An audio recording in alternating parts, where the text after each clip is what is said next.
जायकवाडीच्या धरणाच्या पाणलोट क्षेत्रामध्ये गेल्या 8 दिवसापासून सातत्याने पाऊस कोसळत आहे। याचबरोबर गेल्या 2 दिवसापासून ह्या पाणलोट क्षेत्रामध्ये मुसळधार स्वरूपाचा पाऊस पडत असल्यामुळे पुन्हा एकदा जायकवाडी धरण आहे ते पूर्ण क्षमतेने भरला असून जायकवाडीच्या धरणातून पुन्हा एकदा गोदावरी नदी पात्रामध्ये पाण्याचा विसर्ग करण्यात आलेला आहे।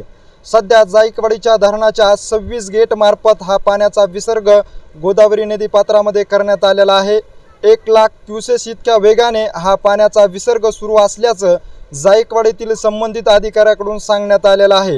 ह्यामुळे गोदावरी नदी पात्र जे आहे ते दुथडी भरून वाहत असल्यामुळे गोदालगतच्या गावातील नागरिकांना सतर्क राहण्याचा इशारा देखील देण्यात आलेला आहे। जायकवाडीच्या धरणातून जवळपास तिसऱ्यांदा गोदावरी नदी पात्रामध्ये पाण्याचा विसर्ग करण्यात आल्याचं पाहण्यास मिळत आहे। ह्याचबरोबर गेल्या 2 दिवसापासून गोदावरी नदी पात्रालगत असेल ह्याचबरोबर जायकवाडी धरण क्षेत्र असेल ह्या ठिकाणी मुसळधार स्वरूपाचा पाऊस पडत असल्यामुळे जायकवाडीच्या धरणातून पाण्याचा जो विसर्ग आहे तो लाखाच्या घरामध्ये पोहोचला असल्याचं ह्या आकडेवारीतून समोर येत असून सध्या 1 लाखापेक्षा अधिक क्युसेस इतक्या वेगाने गोदावरी नदी पात्रामध्ये जायकवाडीच्या धरणातून हा पाण्याचा विसर्ग सुरू असल्याचं सांगितलं जात आहे।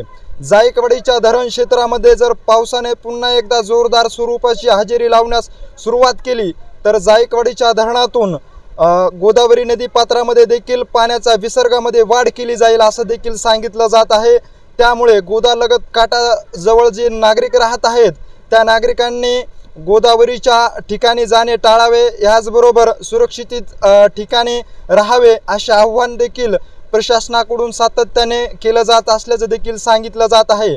सध्या गोदावरी नदी पात्र हे दुथडी भरून वाहत असल्यामुळे गोदालगतच्या अनेक गावांचा संपर्क देखील तुटल्याचं पाहण्यास मिळत आहे।